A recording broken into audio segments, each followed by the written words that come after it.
ही माझ्यासाठी एक मोठी अपॉर्च्युनिटी होती आणि I was very very eagerly waiting. म्हणजे मी खरंच सांगते, मी इतकी इगरली वेट करत होते या कोर्ससाठी की कुठेतरी मनात असं वाटलं की नाही, हा कोर्स मला नक्कीच दिशा देणार आहे. आणि मी लोकांचे फीडबॅक सुद्धा बघत होते युट्यूबवर आणि मॅमचं चॅनल सुद्धा फॉलो करत होते. तर मला ते बघतानाच इतकं छान वाटत होतं की म्हटलं, जर मी प्रत्यक्षात करायला लागले तर माझ्यात किती बदल होईल. So this is very wonderful, I must say once again. Hello, नमस्कार. मी पूर्वा वांगणकर आणि फीडबॅक सेशन मध्ये तुम्हा सर्वांचं पुन्हा एकदा खूप खूप स्वागत. मंडळी, भारतीय वेळ आणि अमेरिकन वेळ याच्यामध्ये प्रचंड अशी तफावत आहे. पण या वेळेच्या तफावतीला सुद्धा न जुमानता आमची पार्टिसिपेंट मयुरी देशपांडे हिने 21 दिवसाचा कोर्स अगदी यशस्वीरित्या पूर्ण केला. चला तर मग आज आपण तिच्याशी गप्पा मारू आणि हा 21 दिवसाचा कोर्सचा तिचा अनुभव कसा आहे तो जाणून घेऊ. मयुरी, तुझं फीडबॅक सेशन मध्ये खूप खूप स्वागत. Thank you so much. मयुरी, मला असा पहिला प्रश्न तुला विचारायचा आहे, म्हणजे सगळ्यांनाच अशी उत्सुकता आहे की भारतीय वेळ वेगळी असते, अमेरिकन वेळ वेगळी असते. म्हणजे आपण नेहमी म्हणतो आपल्याकडे सकाळ तर तिकडे रात्र. मग या वेळा तू ऍडजस्ट करून 21 दिवसाचा कोर्स कसा पूर्ण करायचा, म्हणजे हे कसं काय तू ठरवलंस? ऍक्च्युली खरं सांगायचं तर मलाच हा मोठा प्रश्न पडला होता जेव्हा मी फेसबुक पेजवर वेलबिंगचा कोर्स बघितला आणि मला असं कुठेतरी वाटलं की नाही, मला हा कोर्स करायचा आहे. पण जेव्हा वेळ मी बघितली, अरे हा मॉर्निंग कोर्स आहे इंडियन स्टँडर्ड टाइम नुसार सकाळी 7:30 वाजता. तर मला थोडंसं असं वाटलं की मी करायला पाहिजे की नाही, कारण की मला वेळ ऍडजस्ट होईल की नाही. कारण की मी नुकतीच एक न्यू मॉम बनली आहे आणि मला असं वाटलं की माझ्या मुलाच्या झोपेच्या वेळा, त्याच्या खायच्या वेळा कसा मॅनेज करू शकते मी. पण कुठेतरी आतलं मन सांगत होतं की नाही, आपल्याला काही करून ही आपल्याला हे वेळ ऍडजस्ट करायचीच आहे. कसंही कर, पण तू क्लास किंवा तो कोर्स करच. तर माझ्या तसं म्हटलं तर जेव्हा कोर्स सकाळी 7:30 वाजता सुरू व्हायचा, तेव्हा माझ्याकडे रात्रीचे 10 वाजलेले असायचे. म्हणजे आणि मी म्हटलं नाही, 21 दिवस काही करून आपण हा कोर्स कंप्लीट करायचाच, नो मॅटर व्हॉट. कितीही अडचणी येऊ देत, आपण बघूयात कसं होईल तसं. त्याच्यामुळे माझ्या जिद्दीमुळे कदाचित म्हणता येईल, पण हा मला कोर्स करावासा वाटला आणि असं काही वाटलंच नाही खरं तर, की वेळेचा एकदा आपण क्लास सुरू किंवा हा कोर्स सुरू झाला ना, मला वाटलंच नाही की मला हे मॅनेज होतंय, नाही होतंय. पण आपोआप गोष्टी घडत गेल्या. तुझं खूप खूप कौतुक आणि पहिल्यांदा तर तुझं कॉंग्रॅच्युलेशन की तू मॉम बनली आहेस. आणि ज्यावेळी एखादी व्यक्ती म्हणजे एखादी बाई आई बनते, त्यावेळी तिच्याकडे बरीच रिझन्स असतात, बरीच कारणं असतात, की माझं बाळ लहान आहे, मी हे करू शकत नाही, ते करू शकत नाही. पण या सगळ्यावरती सुद्धा तू ऍडजस्ट करून हा 21 दिवसाचा कोर्स पूर्ण केलास, म्हणजे really hats off to you. आता आपण आपल्या कोर्स बद्दल बोलू. म्हणजे आपण पहिलं मेडिटेशन एक्सरसाइज करतो, मेडिटेशन करतो. तर तुझा मेडिटेशनचा अनुभव कसा होता? म्हणजे याच्यामध्ये जे आपण वेगवेगळ्या प्रकारचे कोर्सच्या दरम्यान वेगवेगळे मेडिटेशन करतो, तर तुझा अनुभव काय होता? थँक सो मच आणि कॉम्प्लिमेंट्स बद्दल. आणि मला खरं तर माझ्या बाळाने खूप साथ दिली आहे ह्या कोर्समध्ये. तर मुव्हिंग टुवर्ड्स मेडिटेशन, तर ऍक्च्युली मेडिटेशन मी याआधी पण करायचे शाळेत असताना किंवा कॉलेजमध्ये असताना. पण मी जेव्हा इथे मेडिटेशन स्टार्ट केलं, खूप नव्याने सुरुवात केली मी आणि ऍज अ न्यू स्टुडंट म्हणून, तर मला हळूहळू समजत गेलं की अरे, इतक्या प्रकारचे मेडिटेशन आहेत आणि व्हिज्युअलायझिंग टेक्निक आपण यूज करतो. म्हणजे मला असं वाटलं की याच्या मेडिटेशन म्हणजे काय असेल, बसायचं असेल, फक्त एका पॉइंटवर पण लक्ष द्यायचं असेल आणि झालं. तर तसं नाहीये.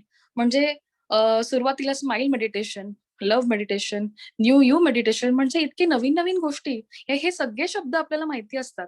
पण स्माईल मेडिटेशन म्हणजे काय? मला सुरुवातीला वाटलं अच्छा स्माईल करणं बस. पण असं नाहीये. जसं-जसं आम्ही कोर्स म्हणजे आपण एक विषय उलगडत गेलो किंवा एक एक डीपली आपण विचार करत गेलो ना, म्हणजे त्या मेडिटेशनचा आनंद मला इतका आवडायला लागला ना, म्हणजे स्माईल मेडिटेशन, अरे वाह! आपोआप स्माईल माझ्या चेहऱ्यावर यायला लागली. आणि कांचन मॅमनी ज्या काही गोष्टी सांगितल्या कोर्समध्ये, की तुम्हाला असं करायचंय, स्माईल करायचंय दिवसभर आणि त्यांनी तुम्हाला खूप छान वाटणार आहे. आणि खरंच आहे, म्हणजे मला इतकं छान वाटायला लागलं होतं. पहिले 2 दिवस मला असं कॉन्सन्ट्रेशन नाही झालं हॉनेस्टली, की बाबा होतंय, खूप विचार येतायत. पण मला जेव्हा मेडिटेशनमध्ये त्या सांगत गेल्या, की नाही, तुम्हाला असं तुम्ही इमॅजिन करा, की तुम्ही एका खूप छान पद्धतीने त्यांनी सांगितलं. तर आणि मी ते फॉलो करत गेले, न चुकता. त्यामुळे मला असं खूप इंटरेस्ट यायला लागला आणि एका पॉइंटमध्ये तर जेव्हा न्यू यू मेडिटेशन स्टार्ट झालं, तेव्हा तर मला एक म्हणजे असं खरंच व्हायब्रेशन जाणवायला लागले तिथे, की बाबा आणि मला खरंच असं एकदम काटा आला अंगावर, की अरे बापरे! मी इतक्या डीप लेव्हलपर्यंत पण जाऊ शकते का मेडिटेशनच्या? आणि मला खूप छान एक्सपिरियन्स आला. आणि मेडिटेशन केल्यानंतरचं जे नंतर सेशन असतं ना, ते इतकं कॉन्सन्ट्रेशननी होतं, की मला नाही वाटत जर आपण मेडिटेशन नाही केलं समजा आपल्या दिवसभरात, तर आपण खूप गोष्टी मिस मिस करतो आणि ते फॅक्टर जे मिसिंग फॅक्टर जे असतं ते मेडिटेशननी आपल्याला बरोबर कळतं. आणि मला हेच हवं होतं, की कुठेतरी एवढं आपण लाईफमध्ये दिवसभरात इतक्या इतक्या गोष्टी करत असतो. एक स्वतःसाठी वेळ प्लस आणि आपले शरीर काय सांगते, आपलं मन काय सांगतंय, इथं आपण कधीच लक्ष देत नाही. या मेडिटेशन थ्रूमध्ये मला एक एक एक एकदम 2 मिनिटं का होईना एक शांतता आणि कुठेतरी मी कुठे आहे हे मला शोधायचा मी खूप प्रयत्न केला मेडिटेशनमध्ये आणि ते खूप चांगल्यारीत्या मी सक्सेसफुल होतीये असं मला वाटलं. तर मला हे खूप आवडले हे कॉन्सेप्ट. म्हणजे for example smile meditation, love आणि न्यू यू मेडिटेशन. माझा पुढचा प्रश्न असा तुला आहे, की आपण कोर्सच्या दरम्यान जशी वेगवेगळी मेडिटेशन्सचा तू उल्लेख केलास, तसाच आपण बऱ्याचशा टेक्निक सुद्धा शिकलो. तर मग तुझ्या कोणत्या फेव्हरेट टेक्निक्स आहेत? तसं म्हणायला गेलं तर इतक्या सुंदर टेक्निक्स आहेत आणि प्रत्येक दिवस हा इतका वेगवेगळ्या विषयांचा होता आणि सखोल ज्ञानाचा होता. तर हे आता सांगणं खूप अवघड आहे खरं तर. पण मी या गोष्टींचा खूप विचार करते, की अच्छा मला कुठली गोष्ट आवडली असेल, अच्छा ही गोष्ट आवडली असेल. तर मला सगळ्यात गोष्ट आवडली म्हणजे एक मॅडमनी सांगितलं, की सगळ्याच अ, अ, तुम्ही जे काही तुम्ही काम करता दिवसभरात त्यात एक सौंदर्य बघायचा प्रयत्न करा. त्यात तुम्ही एक असं इमॅजिन करा, की तुम्ही पहिली गोष्ट स्वतःला कमी लेखणं आपण बंद केलं पाहिजे, फर्स्ट ऑफ ऑल आणि तुम्ही स्वतःवर प्रेम करायला शिका. First thing to start loving yourself हे सगळ्यात महत्वाचं आहे. आणि स्वतःवर प्रेम करायला लागल्यानंतर तुम्हाला सगळ्याच गोष्टी खूप छान दिसायला लागतील. जसं की मी समजा आरशात उभी राहिले, तर आपण काय करतो, बाबा मला आवरायचंय, चला ठीक आहे तेवढ्यापुरतं आपण आवरतो आणि हां, चला मी खूप छान दिसते. पण तसं नाही. त्या पलीकडे जाऊन, की मी खूप छान आहे आणि स्वतःला आय लव्ह यू म्हणणं ही माझ्यासाठी खूप मोठी गोष्ट होती. अरेच्चा! आय लव्ह यू स्वतःला म्हणणं म्हणजे पहिले 2 दिवस मला असं वाटलं, की अरेच्चा! ही गंमतच आहे. पण नंतर मी म्हणत गेले ना स्वतःला, खरंच वाटायला लागलं, अरे मी किती इम्पोर्टंट आहे माझ्या स्वतःसाठी. मी म्हणजे दुसऱ्यांसाठी असं नाही, पण स्वतःला बघण्याचा एक वेगळाच दृष्टिकोन आपण बघायला लागतो, की अरे ही एक नवीन ब्युटी आहे. एक खूप पॉझिटिव्ह एनर्जी आहे.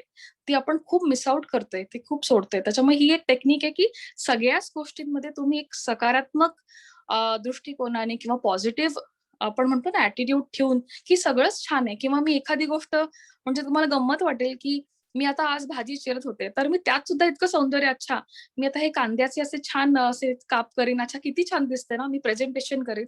हा मी कधी विचारच केला नाही. नाही मला स्वयंपाक करायचा आहे, पटकन मला वाढायचंय, हाच फक्त विचार. पण त्यात मी खूप विचार करून आपण म्हणतो सेकंड थिंग इज अवेअरनेस. प्रत्येक गोष्टीचं आपण अवेअरनेस एक असतं, की आपण काय करतोय ह्याचं भान, की बाबा मी ही गोष्ट करतीये, अमुक करतीये, तमुक करतीये, पण ते का करतीये? त्यात चांगुलपणा कसा आणता येईल किंवा त्यात सौंदर्य कसं आणता येईल, ह्याचा मी खूप म्हणजे जेव्हापासून हा कॉन्सेप्ट किंवा मी डिस्कशन सुरू झालं मॅमचं, तेव्हापासून मी इम्प्लिमेंट करते आणि मला ते खूप छान वाटतंय.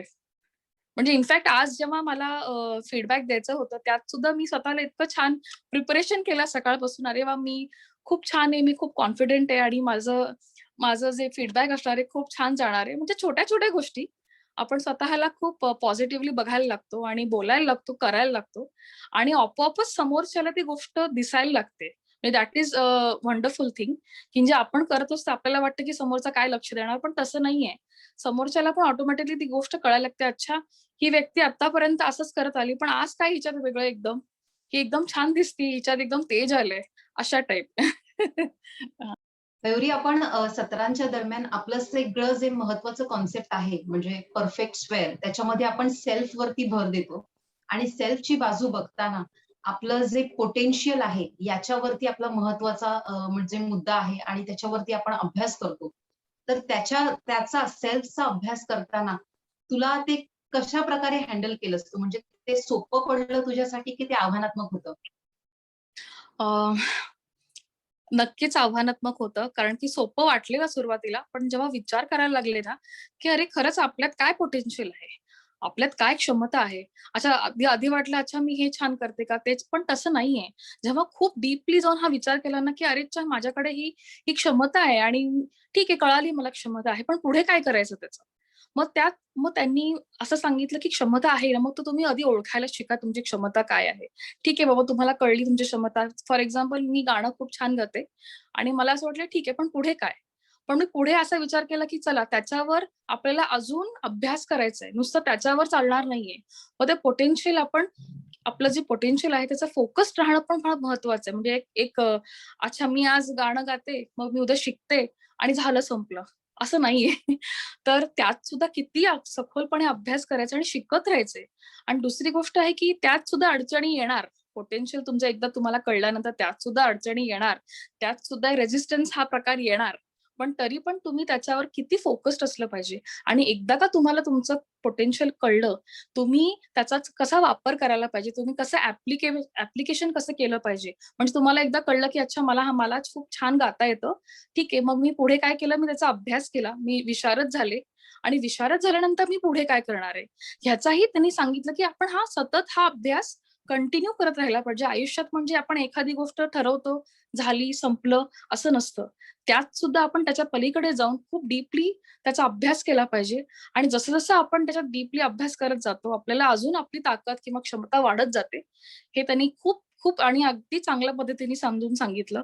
त्याच्यामुळे मी रोज हा विचार करते, की अच्छा माझी क्षमता मी कशी वाढवीन आणि मी ती क्षमता माझी त्याच्यात चिकाटी कशी आणायचा प्रयत्न करीन किंवा फोकस्ड कसं राहीन आणि त्यात कधीही कुठेच मी असा विचार करणार नाही, की जाऊ दे, मी आज नाही करत किंवा जाऊ दे उद्या रियाज नाही करत. तर हा मला खूप इम्पोर्टंट पॉइंट वाटला इथे. कारण की आपण बऱ्याच वेळा असं होतं, की आपण ठरवतो, बऱ्याच गोष्टी ठरवत असतो दैनंदिन जीवनात सुद्धा, की मला हे करायचंय, माझं हे ध्येय आहे आणि मी तसं करणार आहे. पण त्या ध्येयावर जायचं असेल तर इतके अडथळे येत असतात आणि असे काही अडथळे असतात, की आपणच तयार करत असतो स्वतः. आपलं मनच सांगत असतं, की जाऊ दे नको. म्हणजे हा जो एक प्रकारचा रेझिस्टन्स आहे, हा पण एक नवीन टॉपिक शिकायला मिळाला खरं तर, की अच्छा तुमच्या ध्येयाकडे जाताना किंवा तुमचं तुम्ही एक आयुष्यात काहीतरी ठरवलंय तिथं जाण्यासाठी तुम्हीच स्वतः किती जबाबदार असता किंवा तुम्हीच किती स्वतःमध्ये हर्डल्स आणत असता. म्हणजे ह्याचा मी कधीच विचार केला नाही. मला असं वाटायचं जाऊ दे 2 मिनिटं उशीर झाला तरी काय हरकत आहे. पण नाही, माझा एक खूप वेगळाच दृष्टिकोन झाला, की नाही मी हे माझं ब्रेन सांगतंय मला, की नाही तू जाऊ नकोस, जाऊ दे कंटाळा कर. पण नाही मला तसं नाही करायचंय. मला जायचंय, मला करायचंय. आणि मॅडमनी अजून एक छान टेक्निक सांगितली म्हणजे कायझन टेक्निक. म्हणजे ती मला इतकी इम्पोर्टंट वाटते, की जे काही असेल ते एव्हरीडे एखादी कुठली गोष्ट करायची. आपल्याला एक गोष्ट ठरवा आणि ती गोष्ट नियमितपणे करायची म्हणजे करायचीच. तर म्हणजे फॉर एक्झाम्पल आज मी जे काही ठरवलंय, की आज मला फॉर एक्झाम्पल लवकर उठायचंय. तर मी उठणार म्हणजे उठणार. त्यात मला काही नो एक्सक्युजेस. म्हणजे जोपर्यंत आपण आपल्या ब्रेनला ट्रेन करत नाही, तोपर्यंत तुमच्यात कधीच सुधारणा होणार नाही आणि तुम्हाला जे हवंय आयुष्यात ते कधीच मिळणार नाही. त्याच्यामुळे हा कोर्स खूप वेगळा आहे. म्हणजे इट्स नॉट व्हेरी कॉमन, की अच्छा चला या 4 गोष्टी शिकल्यात तुम्ही झालं आता घरी घरी बसा असं नाहीये. इट्स जस्ट की तुम्ही कसं त्याच्यावर अभ्यास करता. म्हणजे हा पण एक अभ्यासच आहे खरं तर. म्हणजे हे पण एक व्हिजनच आहे म्हणायला हरकत नाही, की हा कोर्स तुम्हाला जर कळला असेल व्यवस्थित आणि तुम्ही जर अंमलात आणलात, तर तुमचं खरंच लाईफ चेंज होऊ शकतं. आणि मी त्याच I am very eagerly waiting, की मी त्याच पाथवर आता सध्या आहे आणि I really want to be happy आणि म्हणजे मी हॅपी आहेच, पण मला अजून अ, मॅमनी कसं सांगितलं, की अजून मला माझं व्हिजन्स अजून वाढवायचेत आणि मला त्या काय म्हणतात त्या व्हिजनपर्यंत जायचंय. तर मला असं वाटतं, की हा कोर्स खरंच खूप छान आहे आणि अ, खूप वेगळा म्हणजे मला खूप वेगळ्या पद्धतीने समजला आहे हा कोर्स. म्हणजे मी एक खूप अपेक्षेने हा कोर्स सुरू केला होता खरं सांगायचं तर.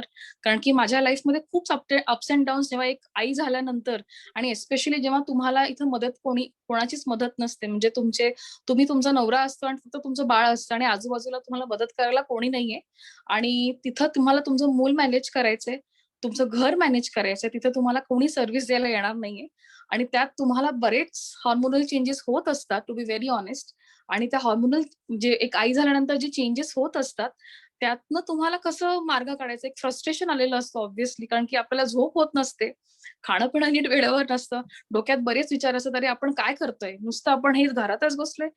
अशा अशा बऱ्याच गोष्टी येत असतात, जात असतात. कुठेच एक पॉझिटिव्हिटीचा एक होपच नव्हता.